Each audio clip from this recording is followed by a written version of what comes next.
Salut à toi cher ami. Aujourd'hui, comme tu as pu le voir dans le titre de la vidéo, aujourd'hui je t'ai concocté une vidéo un peu spéciale. Aujourd'hui, Thomas fucking Shelby va nous livrer une véritable leçon de séduction.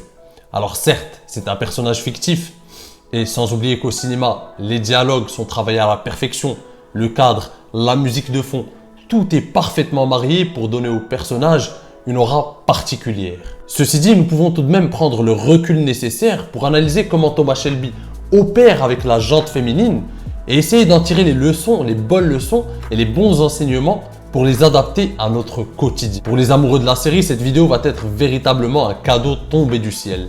D'ailleurs, si tu n'as pas regardé la série mon pote, ne t'en fais pas. Cette vidéo te donnera des enseignements pour la vie sur l'art de la séduction, les dynamiques sociales et les relations hommes-femmes en général. Reste donc jusqu'à la fin. Dans ce sens, on va analyser ensemble une scène particulière de la série. Pour mettre tout le monde dans le bain, à la fin de la saison 4, Thomas invite Jessie Eden, une activiste communiste, à un dîner en sa compagnie. Et j'ai trouvé cette scène riche d'enseignements. Et tu vas tout de suite comprendre pourquoi. Première chose qu'on remarque, c'est que Thomas contrôle le cadre du rendez-vous. Tout est préparé méticuleusement. Le lieu du rendez-vous est choisi minutieusement. Ce n'est pas un hasard s'il a choisi le hangar de son oncle pour ce rendez-vous. Thomas a une profonde compréhension de la nature humaine et de la psychologie humaine.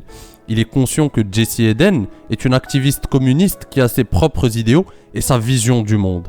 Elle a embrassé la doctrine marxiste et rêve de changer le monde et la société britannique de l'époque. D'ailleurs, elle y participe activement par ses meetings et toutes les actions qu'elle met en place pour défendre la voix des travailleurs. Thomas Shelby, à l'inverse, est un businessman qui a construit sa fortune seul et qui est donc en phase avec la société capitaliste. Leurs idéologies sont donc totalement à l'opposé. Thomas a donc compris que l'inviter dans ses somptueux appartements serait une erreur stratégique qui aura le don d'irriter Jessie Eden plutôt que de l'impressionner. Jessie Eden a ses propres idéaux de vie. Le luxe et le confort matériel n'en font pas partie. Elle lutte, rappelons-le, pour une égalité des classes. Le vieux hangar de son oncle est le lieu parfait pour ce rendez-vous.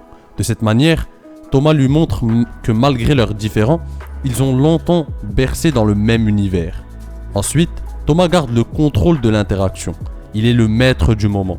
Il gère le moment de servir à manger, le moment de servir à boire, le moment de mettre de la musique. Tu l'as compris, c'est un homme actif et qui prend les initiatives nécessaires. Pour le reste, il est juste relax, détendu et en plein dans le moment présent. Ce qu'il faut que tu comprennes, mon ami, c'est que le leadership est une des qualités essentielles du mâle alpha. Il n'y a rien de plus séduisant qu'un homme qui prend les devants, qui sait où il va et qui invite une femme à rejoindre son univers. A l'inverse, il n'y a rien de plus repoussant qu'un homme qui est toujours à court d'idées et qui délègue toujours le lead aux femmes en sa compagnie. Il n'y a rien de plus repoussant qu'un homme qui est toujours hésitant sur chaque décision à prendre en compagnie d'une femme. Le genre d'homme qui pose toujours ce genre de questions aux femmes. Tu préfères aller là ou là. Laisse ce genre de questions aux mâles bêta. A l'inverse, toi, lorsque tu invites une femme, contente-toi de lui dire « on va aller à cet endroit et on va bien s'amuser ». Et si tu es confiant et que tu dégages de l'assurance, elle te suivra au bout du monde, mon pote. Donc, ce qui importe, c'est que tu prennes le lead. Prends le risque de prendre le lead de votre relation dès le début. Prends les décisions.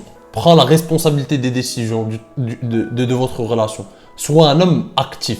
C'est ce qui plaît. Ça te rendra 1000 fois plus attirant. Même si tu foires, que c'est pourri. Même si les choix que tu fais ne sont pas toujours judicieux. Tu pourras toujours te rattraper par ton humour et par ta personnalité. Et tu seras toujours plus grand à ses yeux que le type qui lui a laissé la responsabilité de prendre chacune des décisions. Il faut que tu comprennes une chose. Les femmes veulent se laisser aller à nos côtés. Elles veulent un homme qui les prenne par la main et qui leur montre qu'en sa compagnie, elles sont en sécurité et entre de bonnes mains. Alors, prends les commandes, mon ami. D'ailleurs, les femmes sont toujours en train de faire des liaisons intéressantes dans leur esprit.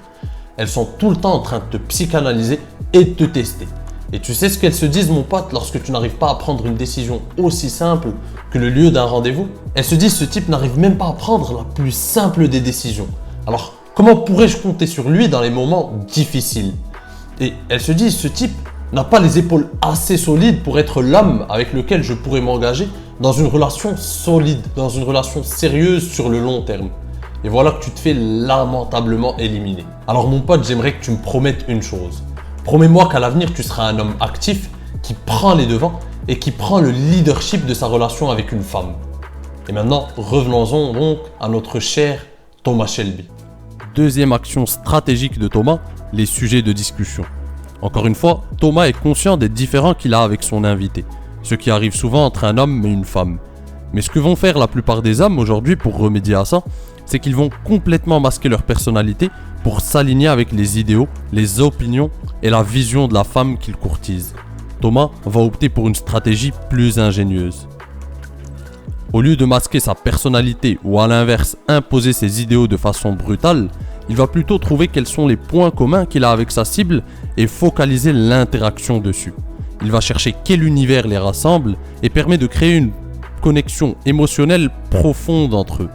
De cette façon, il ne trahit pas sa personne, mais ne plonge pas non plus l'interaction sur une zone conflictuelle qui mènera à un débat de sourds, une pente glissante où aucun rapprochement n'est possible.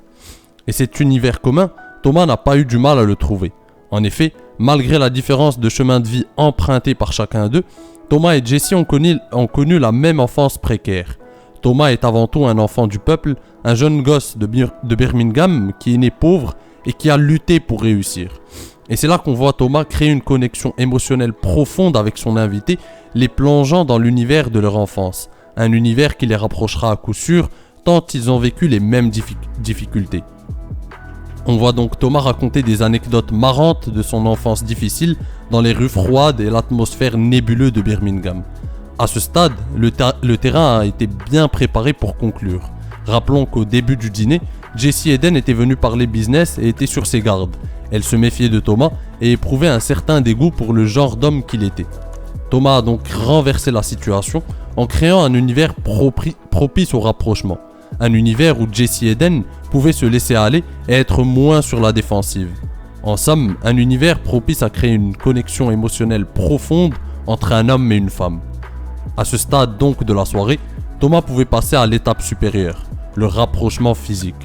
C'est là que la musique entre en jeu. Thomas contrôle le timing à la perfection. Quand il a senti que Jessie était détendue, qu'elle pouvait lui faire confiance et que l'alcool commençait à faire effet sur eux deux, Thomas l'invita à danser. Bon, disons-le, le gros du travail a été fait. Il ne reste plus qu'à conclure de la plus belle des manières. Quelques pas de danse, une posture confiante, des touchés subtils et un contact visuel intense, et le tour est joué. On résume donc. Premièrement, prends toujours le lead de ta relation avec une fille dès le début. Montre-toi confiant et plein d'assurance. Et laisse de côté les questions débiles telles que « tu fais quoi vendredi soir » ou ce genre de questions stupides qui ne mènent à rien. Propose directement un lieu, une date et une heure. Ensuite, libre à elle d'accepter, de proposer un contre-rendez-vous ou tout simplement de refuser. Mais ce que j'essaie de t'expliquer ici, c'est la différence d'attitude. Tu es un homme alpha. Ton agenda est rempli d'activités et d'objectifs. Tu es donc organisé et tu sais à quelle heure tu peux te libérer. Lorsque tu donnes une date, un lieu et une heure précise, tu transmets indirectement à la fille le message suivant. C'est un homme occupé, un homme de grande valeur, dont la vie est organisée de la bonne manière. C'est un homme qui sait gérer sa vie et donc qui est capable de gérer une relation aussi. Un homme sur lequel je peux compter. Bref, mets en avant ton leadership et invite cette fille à rejoindre ton univers. Deuxièmement, tout comme Thomas, ne masque pas ta personnalité, mais ne va pas non plus dans des zones conflictuelles bêtement. Exemple simple. Imagine que tu es en train d'essayer de séduire une fille qui vient d'un autre pays que le tien et que, par la même occasion, tu éprouves une certaine répulsion pour des choses qui ne vont pas dans ce pays. Et naturellement, tu te dis « Ah oui, je suis un homme alpha, donc je devrais dire ce que je pense directement, je devrais… » Mais le problème, c'est que il faut avoir aussi un minimum d'intelligence sociale. En fait, ce que tu vas faire, c'est que si tu es en train de critiquant son pays, tu es en train de toucher à une partie de son identité. Et son amour-propre, naturellement, ne l'acceptera pas. Le problème, c'est que tu rentres donc bêtement dans une zone de conflit, alors qu'il y a des tas de sujets plus intéressants à aborder qui pourront vous rapprocher et créer une véritable connexion émotionnelle entre vous. Avec chaque personne qu'on rencontre, il y a des terrains d'entente et des zones de conflit. C'est donc juste une question de bon sens. Alors, si ton but c'est de créer une véritable connexion émotionnelle avec une personne, de vous rapprocher, où vaut-il mieux aller? Tu comprends? Et là, j'aimerais te poser une question très importante, mon ami. Maintenant qu'on se connaît bien, j'aimerais ton opinion parce qu'après tout, ces vidéos sont faites pour toi. J'aimerais que tu me dises dans les commentaires si tu aimes ce genre de vidéo où j'analyse un personnage de série ou un personnage de film. Si c'est le cas, fais-le moi savoir afin que je sache un peu le genre de vidéo que tu aimerais que je te partage à l'avenir dans les prochaines semaines. Et si tu es nouveau et que tu es motivé à l'idée d'être un homme meilleur, devenir la meilleure version de toi-même et décupler ton potentiel de séduction, je t'invite à t'abonner et à activer la cloche. Parce que ce que je te partage sur cette chaîne, mon ami, tu ne le trouveras nulle part ailleurs. Et je t'invite vraiment à rejoindre l'armée libre des hommes séduisants. Je suis sûr que tu te plairas parmi nous. Sur ce, je te dis à la prochaine, mon ami. D'ici là, prends soin de toi et reste séduisant. Ciao.